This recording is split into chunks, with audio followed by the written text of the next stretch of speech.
three, four, 1, 2, 3. 너 그래 너 요새 너 조금 이상해졌어.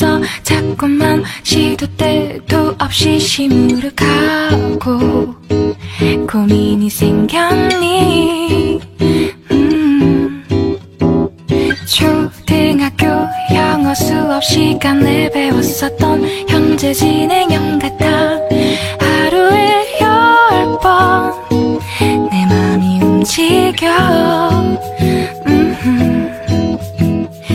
이상하고 hello everyone, আসসালামু আলাইকুম, welcome back to my channel. আর আমি চলে যাচ্ছি জাংকুকের শহর বুসানে। বুসান হচ্ছে কোরিয়ার সেকেন্ড লার্জেস্ট সিটি। যদিও আমি বুসানে এবার কাজের কারণে যাচ্ছি, আমার একটা কনফারেন্স আছে, আমাদের ফুল টিম যাচ্ছে একসাথে। আর তার আগের দিন রাত থেকে এত বেশি বৃষ্টি হচ্ছিল, তারপরেও ভাগ্যিস যে সকালে একটু বৃষ্টিটা কম ছিল। তারপর আমি ওয়েট করতেছিলাম ট্যাক্সি নেওয়ার জন্য। বুসানে সবচেয়ে বেস্ট হয় KTX দিয়ে গেলে, কিন্তু সবাই মিলে যাচ্ছে বাস দিয়ে, তাই আমিও বাস দিয়েই যাব। আর আমার বাসা থেকে ফার্স্টেই চলে গেলাম বাস টার্মিনালে, যেটা যেতে মাত্র 10 to 15 মিনিটস লাগে। বাস টার্মিনালে যেয়ে তারপরে সবার জন্য ওয়েট করতে থাকলাম। কোরিয়ানদের মধ্যে আসলে একটা জিনিস খুবই মানতে হবে, সেটা হলো পাঞ্চুয়ালিটি। ওরা যদি বলে যে 10 PM মানে 10 PM, 10 AM মানে 10 AM, মানে এটা একদম ঘড়ির কাটার সাথে সাথে, মানে ওরা লেট হবে না, পারলে ওরা কিছু আগে আগে যাবে, কিন্তু কখনোই লেট হবে না। তো আমি একদমই ল্যান্দা, আমার ছোটবেলা থেকেই আমি সব কিছুতে লেট। তো আমার জন্য আসলে এই টাইম ম্যানেজমেন্টটা খুবই ডিফিকাল্ট। তারপরেও আল্লাহর রহমতে কোরিয়াতে যতদিন আমি আছি, তো দেখা যেতেছে যে না, আমি একটু ওদের মতন হওয়ার ট্রাই করতেছি এই বিষয়টাতে। আর বাসে করে আমার সিটি থেকে বুসানে যেতে লাগে 5 আওয়ার্স। এটা মানা যায়, মানে 5 ঘন্টা আমি এই বাসের মধ্যে ছিলাম। তারপরেও বাইরের ওয়েদারটা চুনচনের থেকে এখানে ভালো ছিল, আকাশটাও এত ক্লিয়ার ছিল, মানে বাইরের ভিউটা দেখতে খুবই ভালো লাগতেছিল। তারপর ফাইনালি চলে আসলাম বুসান স্টেশনে। আর বুসানে আসলে সবচেয়ে বেশি ফেমাস হচ্ছে ফিশ কেক, আর এর জন্যই চিকেনটার হাতে এরকম ফিশ কেক ধরা। তারপর সেখান থেকে ট্যাক্সি নিয়ে চলে গেলাম আমরা ডিরেক্টলি কনফারেন্স। আর এটা ছিল ঠিক গোয়াঙ্গালি বিচের পাশেই। আর ভেতরে হলরুম থেকে বাইরের ভিউটা দেখতে এত সুন্দর লাগতেছিল। এই সায়েন্টিফিক কনফারেন্স গুলো আসলে খুবই ইম্পর্টেন্ট হয়, এখানে রিসার্চের যে নিউ আপডেটস আসে এগুলা জানা যায়। আর আমাদের একটু লেট হয়ে যাওয়াতে আমরা অলরেডি লাঞ্চ টাইমটা মিস করে ফেলি, তাই আমরা এখানে এসে তাড়াতাড়ি করে কিছু খেয়ে নিই। আর এই কনফারেন্সটা আজকে সারাদিনই চলবে, এর মাঝে মাঝে কিছু ব্রেক টাইম ছিল, মানে 1-2 ঘন্টা করে কনফারেন্সের স্পিকিং সেশন গুলো চলবে। আর এর মাঝে মাঝে দেখা যাবে 15 মিনিট অথবা 20 মিনিটের ব্রেক। আর এর মধ্যেই বারবার ওয়েট করতেছিলাম যে কখন এটা শেষ হবে আর কখন নিচে যাব। কিন্তু আমি অনেক চেষ্টার পরেও নিচে নামতে পারিনি, কারণ এর মধ্যেই দেখা গেছে খাবার দাবার অথবা ওয়াশরুমে যাওয়া, এগুলা করতে করতেই সময় পার। ফুল বুসানে যাওয়াটাই আমার একটা ড্রিম ছিল। আর এই বিচটাতে যাওয়াটা তো আমার one of the bucket list. তোমরা BTS আর্মি হয়ে থাকলে এই বিচ সম্পর্কে তোমরা অবশ্যই জেনে থাকবা। BTS যখন অ্যানিভার্সারি হয়েছিল, BTS ফেস্তা, আর সেটা মেনলি বুসানের এই বিচটাতেই ছিল। সব জায়গায় পার্পল কালারের লাইটিং সাথে ড্রোন শো হয়েছিল। আর এই ফেস্তাটার টিকিট এত দ্রুত সেল হয়ে যায়, যারা মানে আমরা কোরিয়াতে আছি তারাও এটা কোনোভাবে যেতে পারিনি। কিন্তু যাই হোক, এবার আমি পার্পল ব্রিজ দেখবই, আর এই বিচটা দেখার জন্য আমি অনেক এক্সাইটেড। 6-7 ঘন্টার কনফারেন্সের পরে আমাদের সবাইকে একটা করে রুমের কার্ড দেওয়া হয়, যাতে আমরা এখানে একটা রাত থাকতে পারি, কারণ তারপরের দিন সকাল থেকে আবারও স্পিকিং সেশন শুরু। আর সবাই দূরের থেকে আসে, তাই এত লং জার্নি আবারও যাওয়া আসা করে আসলে পসিবল হবে না। 이상하고 아름다운 느낌이 좋아. 걱정되고 보고 싶은 이런 기분은 현재 진행형. 사실은 나도 뭐가 뭔지 잘 모르겠어. 어쩌다 우리 여기까지 알 수 없는 잉잉잉 잉잉잉 잉잉잉. 비동사 플러스 ing LOV를 붙여보면 사랑인 것 같고. আর তখন মেবি 7টা বাজতেছিল, এর জন্য এখনো লাইটিং শুরু হয়নি, কিন্তু একটু পরেই যখন রাত হয়ে যাবে তখন এটা দেখতে অনেক সুন্দর লাগবে। আর নিচে এগুলা যে র্যাপিং করে রাখা, এটা হচ্ছে বাউ পান্ডার বার্থডে হচ্ছে তারপরের দিন ছিল, এর জন্য এটা কালকে ওপেনিং হবে দেখে এভাবে র্যাপ করে রাখা। আর এর মধ্যে আমার ফোন চলে আসে যে আমরা ডিনার করব, নিচে নামো। আর এটা হচ্ছে কোরিয়ান এক ধরনের কালচার, যে একটা বড় কনফারেন্সে গেল অথবা সবাই মিলে একটা ক্লাসের এন্ডিং হলো বা একটা সেমিস্টার এন্ডিং হলো, তখন প্রফেসররা স্টুডেন্টদেরকে নিয়ে একসাথে একটা গ্র্যান্ড ডিনার করবে। আর এই ধরনের রিসার্চ কনফারেন্সগুলো ফুললি দেখা যায় রিসার্চ ফান্ড থেকে দেয়, মানে থাকা খাওয়া সব ধরনের খরচগুলাই ওখান থেকে হয়।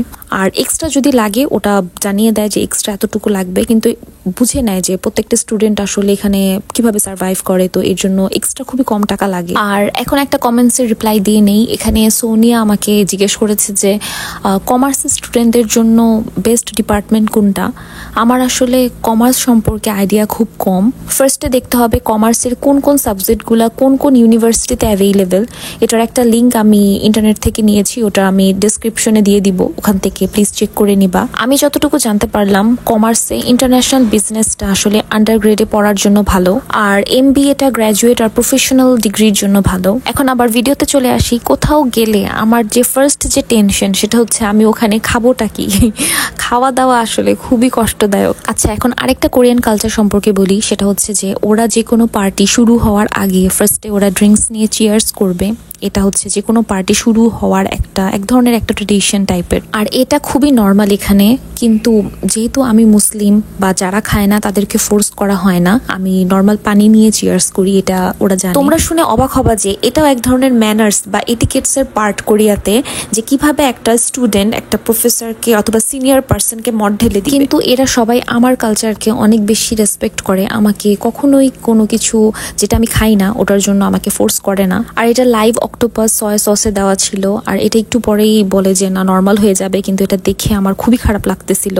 নর্মালি ফিশ যে আইটেমগুলা থাকে, আলু ভাজা অথবা শ্রিম্প ফ্রাই, ওগুলা খাওয়া যায়। পর ওখান থেকে আমরা বের হয়ে গেলাম, আর এই যে সুন্দর ওই ব্রিজটা, এটা ফুল কালার চেঞ্জ হতে থাকে। আর প্রতি শনিবার ড্রোন শো হয়, যেটা আমি মিস করব, কারণ এখানে তো আমি চলে যাব শনিবারের আগেই। কিন্তু এরকম ফায়ার ওয়ার্কস সবসময় হতে থাকে, আর যেটা দেখতে খুবই সুন্দর লাগে। তারপর আমরা সবাই হোটেলে ব্যাক করি 9টা-10টার দিকে। তারপর আমি ফুল ফ্রেশ হয়ে নেই, নামাজ টামাজ শেষ করে, আর কোনো ঝামেলা নাই।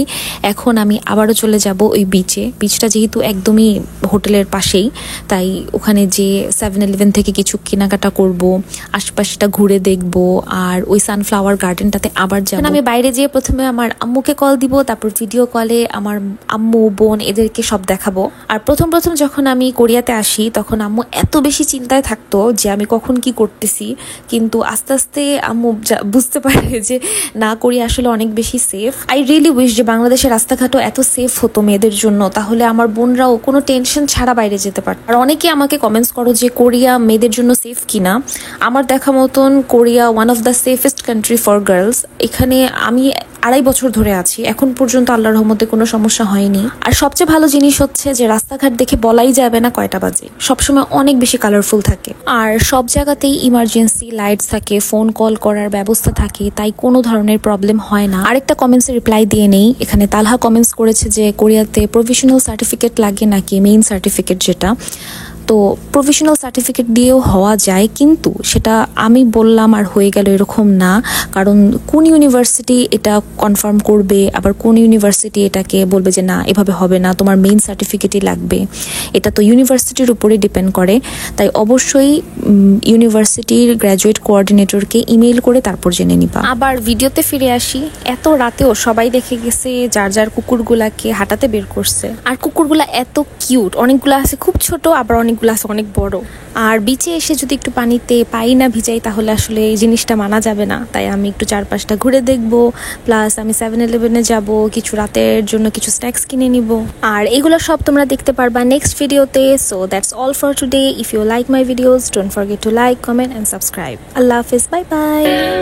걱정되고 보고 싶은 이런 기분은 현재 진행형. 사실은 나도 뭐가 뭔지 잘 모르겠어. 어쩌다 우리 여기까지